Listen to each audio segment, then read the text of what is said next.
Hello friends, Belgians and countrymen, welcome to my review of The Big Four, an Hercule Poirot novel from Agatha Christie. This 1927 novel, the fifth in the series, may seem an odd place to begin reading Christie, but such are the vagaries of second-hand bookshops that Christie, despite selling in the millions, is a pretty rare find locally.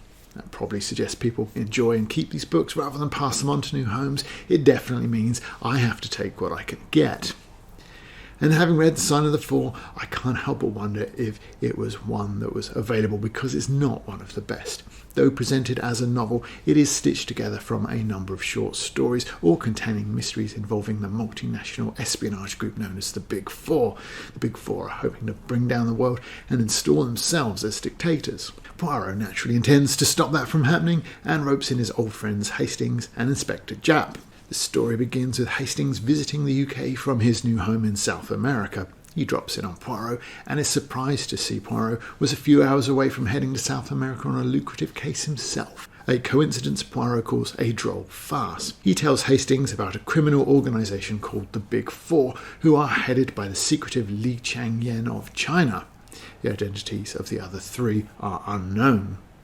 Into this backstory comes a mysterious man in a fever who collapses, and Poirot has him put into his bed. Hastings and Poirot then leave for the train station, as Poirot intends to make good on his commitment to the South American case, trusting that the casualty will be all right alone in his house. But while discussing the Big Four en route, Poirot has an epiphany and they race back. The man has died, apparently of natural causes, but someone has stopped the clock on the mantelpiece at precisely 4 o'clock. Either the killer's calling card or a clue from the dying man. The next arrival is a man from the local asylum who says the casualty was an escapee, but he doesn't hang around to add very much more.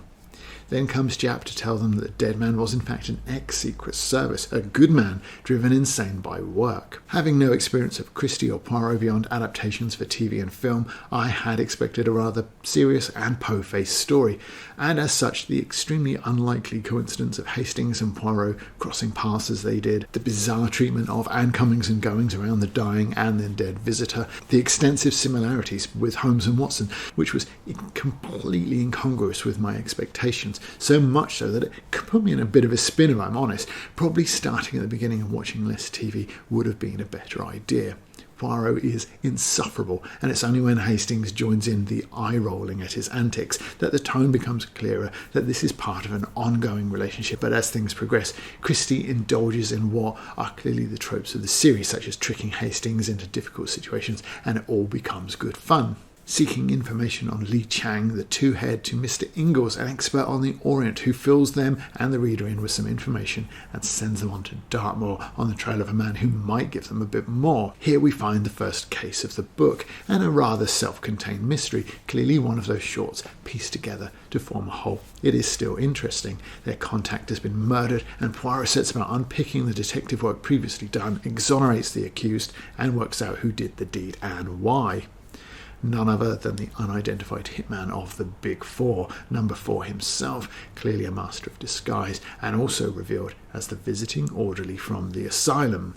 The next case is that of a scientist who went missing in France. Our heroes there meet Countess Rossakoff, a figure returning from previous adventures, no doubt, but here playing second fiddle to Madame Olivier. Though he quickly locates the missing scientist, Poirot here is nearly outfoxed by the true villain of the piece and learns the identity of number 2 of the Big Four. Satisfied he has at least progressed the case against them, our heroes move on to a third case and send Hastings undercover with the American millionaire Mr. Ryland. Ryland is suspected of being number 3, but has seen through Hastings' disguise. Of course, Poirot knew he would, and had sent Hastings into this danger on purpose in order to prove his hypothesis that Ryland was number 3. The hitman, number 4, was also suspected of being present, and they decide that he's definitely a master of disguise, and likely this stems from a career as an actor or a makeup artist, or both. The dialogue between the two makes it clear that this, sending Hastings into danger unaware, is a recurring trope, as is Hastings' weakness for redheads, which the Big Four obviously know about as well, and by now it is the relationship between them that keeps the story flowing. The combination of warmth and exasperation that characterises their relationship is the top draw here, as the fact that the stories compile from shorts make it move a little episodically. In terms of a genius plot unravelling, some might consider they're getting shortchanged, but the two leads are good value, and with the trotting around the country and abroad, there's a strong energy as well, even if the Big Four's aims are unclear beyond anarchy and taking over. From here, our heroes investigate a poison, hear of the death of their expert Mr. Ingalls, investigate a murder at a chess match linked to the secret societies, of course.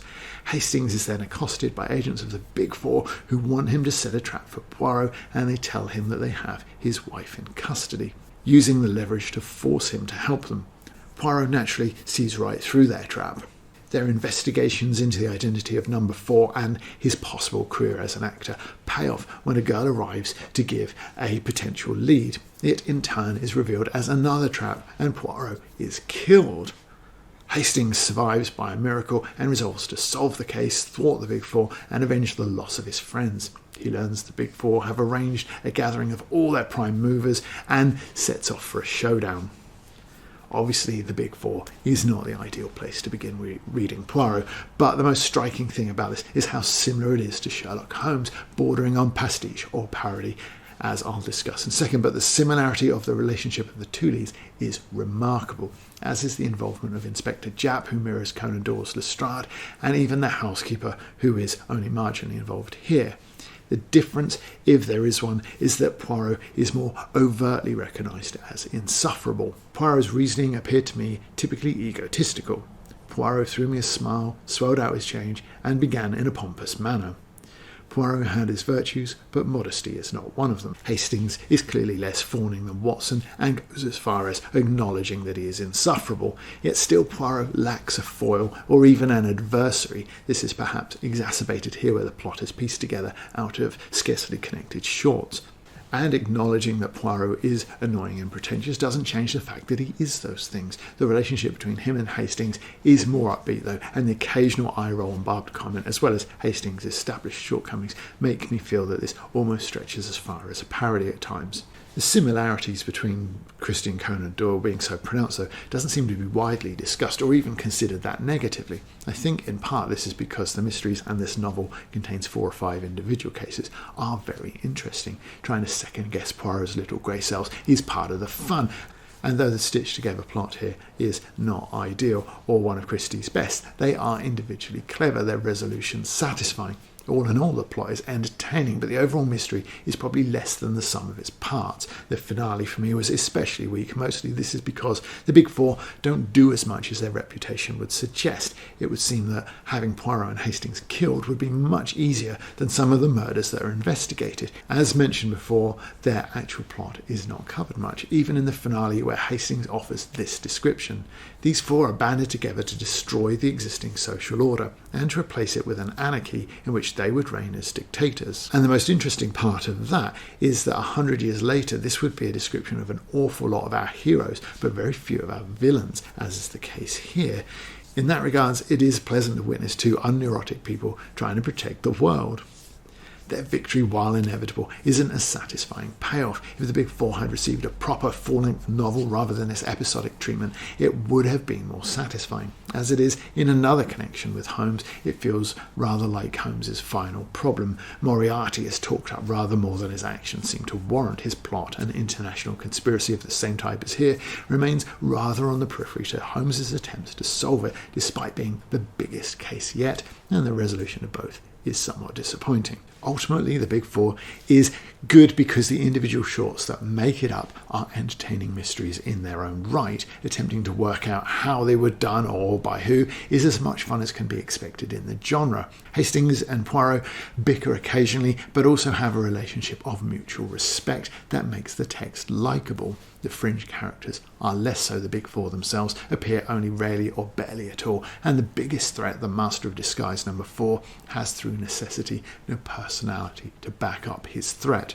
Countess Rossakoff, who is probably the Poirot equivalent of Irene Adler, is the best example of the weakness here. She appears only fleetingly and feels like an unnecessary cameo rather than a genuine influence on the plot. The Final Showdown is the novel's weakest encounter, the Big Four's ultimate surrender, rather disappointing. While there are a few minor disappointments here and there, the relationship of the lead and a good scattering of lively mysteries make this an enjoyable read overall. Thanks for watching. Like and subscribe for more. My books are, as always, available on Amazon, and the last few copies of the paperback are on eBay right now.